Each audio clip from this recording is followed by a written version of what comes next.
Cette ressource est consacrée à l'étude des préférences du consommateur. Un consommateur est un individu qui dispose d'un budget qu'il utilise pour acquérir différents produits. La quantité de chaque produit qu'il achète dépend de ses préférences, ou de ses goûts, ou de ses besoins, des prix de ses produits et du budget dont il dispose.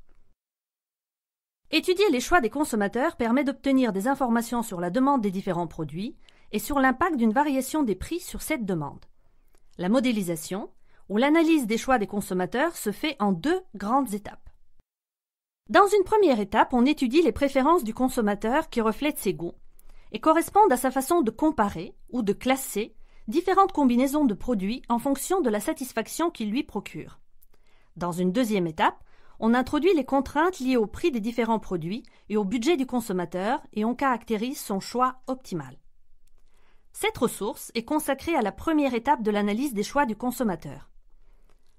L'objectif principal de la ressource est de vous présenter les propriétés des préférences du consommateur et de vous apprendre à déduire de ces préférences une fonction d'utilité, mesurant la satisfaction ou le bien-être du consommateur.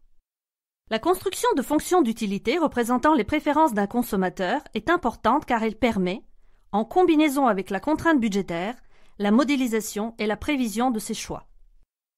À la fin de cette ressource, vous saurez utiliser les informations disponibles sur les préférences d'un consommateur pour construire ses courbes d'indifférence, représenter les préférences des consommateurs avec des fonctions d'utilité, calculer des utilités marginales, et enfin calculer des taux marginaux de substitution entre différents biens à partir d'une fonction d'utilité.